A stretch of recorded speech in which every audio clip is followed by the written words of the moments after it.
먼저 우리나라의 충격적인 현실부터 말씀드리겠습니다. 평균 수명은 83살까지 늘어났어요. 하지만 건강 수명은 얼마나 될까요? 고작 73살입니다. 무슨 뜻인지 아세요? 83살까지 살긴 하는데 마지막 10년은 아프면서 산다는 뜻이에요. 병원을 들락날락하면서 약을 한 움큼씩 먹으면서 가족들에게 짐이 되면서 이게 우리가 원하는 노년의 모습일까요? 절대 아니잖아요. 우리가 원하는 건 마지막 순간까지 건강하게 사는 거예요. 손자, 손녀들과 함께 여행도 가고 좋아하는 일도 하면서 당당하게 사는 거잖아요. 그런데 왜 이렇게 될까요? 첫 번째 이유. 우리가 잘못된 건강 상식에 속고 있기 때문입니다. 나이 들면 아픈 게 당연하다. 60 넘으면 이 정도는 감수해야지. 이런 생각들 완전히 잘못된 거예요. 최영호 할아버지처럼, 김순자 할머니처럼 92살까지도 건강하게 사실 수 있어요. 두 번째 이유. 너무 복잡하게 생각하기 때문입니다.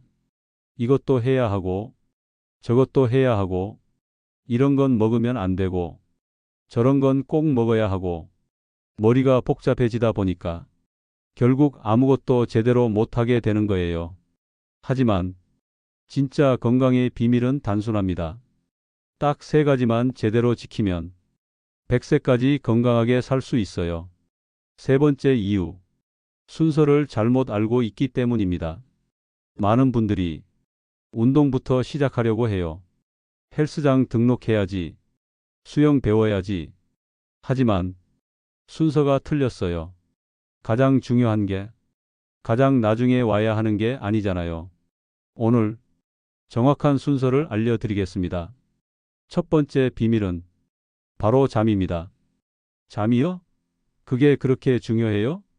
이렇게 생각하시는 분들 많으실 텐데 잠이 바로 모든 건강이 시작이에요.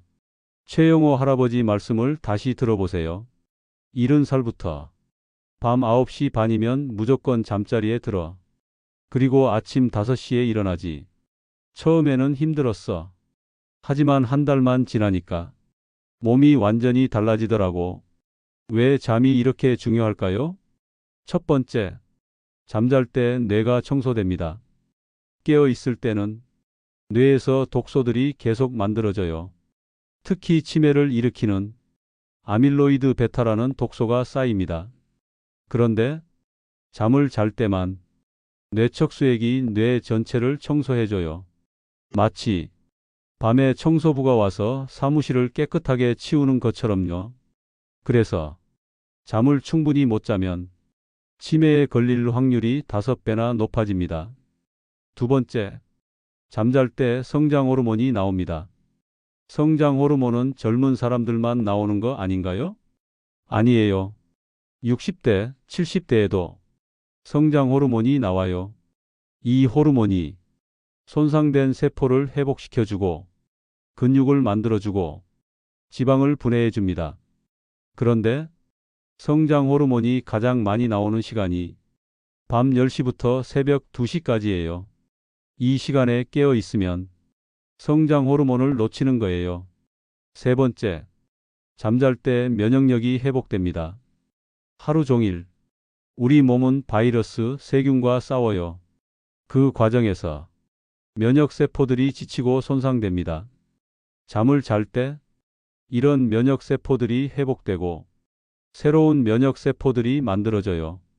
그래서 잠을 못 자면 감기도 잘 걸리고 각종 염증도 생기는 거예요. 네 번째, 잠잘 때 혈압이 내려갑니다. 깨어 있을 때는 심장이 계속 일해야 해요. 하지만 잠을 자면 심장도 쉴 수 있어요. 혈압이 자연스럽게 내려가면서 혈관도 회복할 시간을 갖게 됩니다. 그럼 어떻게 잘 잘 수 있을까요? 김순자 할머니의 비법을 알려드릴까? 첫째, 저녁 7시 이후에는 절대 먹지 않아요. 배가 부르면 잠이 안 와요. 위장이 일하느라 바쁘니까. 둘째, 저녁에는 TV를 안 봐요. 특히 밝은 화면을 보면 뇌가 낮은 줄 알고 잠이 안 와요. 셋째, 침실은 완전히 어둡게 해요. 조그만 불빛이라도 있으면 멜라토닌이 제대로 안 나와요. 넷째, 잠들기 1시간 전에는 따뜻한 물로 샤워해요. 체온이 살짝 올라갔다가 내려가면서 자연스럽게 졸음이 와요. 다섯째, 잠자리에 들기 전에 감사 인사를 해요. 오늘 하루도 무사히 보낸 것에 감사하다고 생각하면 마음이 편안해져요. 실제로 이 방법들을 실천하신 분들을 보면 정말 놀라운 변화가 일어나요. 67살 이정숙님, 이분은 20년 동안 불면증으로 고생하셨어요. 매일 밤 새벽 2시, 3시까지 뒤척이시고 낮에는 피곤해서 아무것도 못하셨고, 그런데 김순자 할머니 방법을 써보신 지 2주 만에 밤 10시면 잠이 오기 시작했어요. 한 달 후에는 30년 만에 이렇게 깊게 잤어요 라고 하시더라고요. 3달 후에는 혈압약을 줄일 수 있게 됐고 당뇨 수치도 좋아졌어요. 잠만 제대로 잤는데 이렇게 많은 게 좋아진 거예요. 두 번째 비밀은 언제 먹느냐입니다. 뭘 먹느냐가 중요한 거 아닌가요? 물론 뭘 먹느냐도 중요해요. 하지만 60대 이후에는 언제 먹느냐가 더 중요합니다. 최영호 할아버지의 식사 시간을 보세요. 아침 6시, 점심 12시, 저녁 6시. 저녁 6시 이후에는 물 말고는 아무것도 안 먹어. 그러니까 저녁 6시부터 다음 날 아침 6시까지 12시간을 굶는 거지. 이게 간헐적 단식이에요. 단식이요? 그거 젊은 사람들이나 하는 거 아닌가요? 아니에요. 오히려 나이 든 분들에게 더 효과적이에요. 왜냐하면 나이가 들수록 우리 몸의 대사 능력이 떨어지거든요. 젊었을 때는 밤늦게 먹어도 금방 소화됐잖아요. 하지만 60대가 되면 소화 효소도 줄어들고 장 운동도 느려져요. 그래서 계속 먹으면 몸이 부담을 받는 거예요. 간헐적 단식의 효과 4가지 말씀드릴게요. 첫 번째, 자가포식 현상이 일어납니다. 12시간 이상 굶으면 우리 몸에서 자가포식이라는 현상이 일어나요. 세포 안에 쌓인 늙은 단백질들, 손상된 미토콘드리아들, 이런 쓰레기들을 청소해줘요. 마치 집에서 오래된 물건들을 정리하는 것처럼요. 이렇게 되면 세포가 젊어져요. 두 번째, 인슐린 저항성이 개선됩니다. 계속 먹으면 인슐린이 계속 나와야 해요. 그러다 보면 인슐린에 둔감해지는 인슐린 저항성이 생겨요. 이게 당뇨병의 시작이거든요. 하지만 12시간 굶으면 인슐린이 쉴 수 있어요. 그러면 인슐린 감수성이 다시 좋아져요. 세 번째, 성장 호르몬 분비가 증가합니다. 배가 고플 때 성장 호르몬이 더 많이 나와요. 이 호르몬이 근육을 만들고 지방을 분해하고 뼈를 튼튼하게 해줘요. 네 번째, 염증이 줄어듭니다. 계속 먹으면 몸에 염증이 생겨요. 특히 내장 지방에서 염증 물질들이 나와서 혈관을 손상시켜요. 하지만 간헐적 단식을 하면 염증이 확실히 줄어들어요. 그럼 구체적으로 어떻게 해야 할까요? 김순자 할머니의 방법을 알려드릴게요. 처음에는 저녁 8시까지 먹고 다음 날 아침 8시에 먹었어요. 12시간 굶기. 이렇게 시작한 거죠. 익숙해지니까 저녁 7시에 끝내고 다음 날 아침 7시에 먹기 시작했어요. 지금은 저녁 6시에 끝내고 다음 날 점심 12시에 먹어요. 18시간 굶기. 이게 제일 좋더라고요. 하지만 처음부터 18시간을 하면 안 돼요. 몸이 적응할 시간이 필요하거든요. 첫 번째 주, 12시간 굶기부터 시작하세요. 저녁 7시에 식사를 끝내고 다음 날 아침 7시에 첫 끼를 드세요. 두 번째 주, 14시간 굶기로 늘려보세요. 저녁 7시에 끝내고 다음 날 아침 9시에 드세요. 세 번째 주, 16시간 굶기에 도전해 보세요. 저녁 7시에 끝내고 다음 날 오전 11시에 드세요. 이렇게 점진적으로 늘려가시는 게 좋아요. 그런데 여기서 중요한 건 어떻게 먹느냐예요. 12시간을 굶었다고 막 먹으면 안 돼요. 식사 순서가 정말 중요합니다. 첫 번째로 채소부터 드세요. 배추, 무, 상추, 시금치 이런 채소들을 먼저 드시면 혈당이 천천히 올라가요. 두 번째로 단백질을 드세요. 생선, 달걀, 두부, 콩 이런 단백질 식품들이 포만감을 오래 지속시켜줘요. 세 번째로 탄수화물을 드세요. 밥이나 빵 이런 탄수화물을 제일 마지막에 드시면 혈당 스파이크를 막을 수 있어요.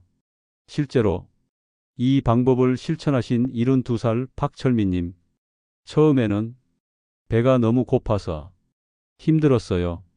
하지만 2주 정도 지나니까 오히려 몸이 가벼워지더라고요.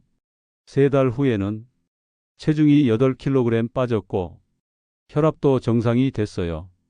가장 좋은 건 머리가 맑아졌다는 거예요. 기억력도 좋아지고 집중력도 생기고 세 번째 비밀은 적절한 운동입니다. 운동은 많이 하면 할수록 좋은 거 아닌가요? 아니에요. 특히 60대 이후에는 적절한 강도가 중요해요. 너무 세게 하면 오히려 해로워요. 최영호 할아버지의 운동을 보세요. 매일 아침 30분씩 빨리 걷기를 해. 숨이 약간 찰 정도. 대화는 할 수 있는 정도로. 그리고 일주일에 3번 15분씩 맨손 체조를 해. 이게 존2 트레이닝이라는 방법이에요. 존2 트레이닝이 뭔지 아세요? 심박수를 일정한 범위에 맞춰서 30분 이상 운동하는 방법이에요. 너무 세지도 너무 약하지도 않은 딱 적절한 강도로 하는 거예요. 계산 방법을 알려드릴까? 220에서 본인 나이를 뺀 다음에 0.65를 곱하세요. 예를 들어 65살이라면 220에서 65을 빼면 155. 여기에 0.65를 곱하면 100 정도 나와요. 그럼 심박수를 분당 100회 정도로 유지하면서 30분 이상 운동하는 거예요. 이렇게 하면 어떤 효과가 있을까요? 첫 번째, 미토콘드리아가 강해져요. 미토콘드리아는 세포의 발전소예요. 나이가 들수록 미토콘드리아가 약해지면서 쉽게 피로해져요. 하지만 존2 트레이닝을 하면 미토콘드리아가 다시 강해져요. 그러면 하루 종일 활기차게 지낼 수 있어요. 두 번째, 심폐기능이 좋아져요. 적절한 강도로 꾸준히 운동하면 심장이 튼튼해져요. 혈액순환도 좋아지고 혈압도 안정돼요. 세 번째, 근육량이 유지돼요. 나이가 들수록 근육이 빠져요. 하지만 적절한 운동을 하면 근육 손실을 막을 수 있어요. 그럼 구체적으로 어떤 운동을 해야 할까요? 김순자 할머니의 방법을 알려드릴게요. 아침에 일어나면 집 앞 공원을 30분 돌아요. 빨리 걷기 정도. 옆 사람과 대화할 수 있을 정도로. 그리고 집에서 간단한 체조를 15분 해요. 팔 벌려 뛰기, 스쿼트, 팔굽혀펴기 이런 것들을 조금씩 주 3회 정도 무리하지 않게. 실제로 이 방법을 실천하신 69살 조영희님, 처음에는 계단 올라갈 때 숨이 찼어요. 하지만 3달 정도 하니까 계단이 전혀 힘들지 않더라고요. 6달 후에는 등산도 할 수 있게 됐어요. 무엇보다 밤에 잠이 잘 와요. 깊게 자니까. 아침에 개운해요. 마지막으로 실제 성공 사례 하나 더 말씀드릴게요.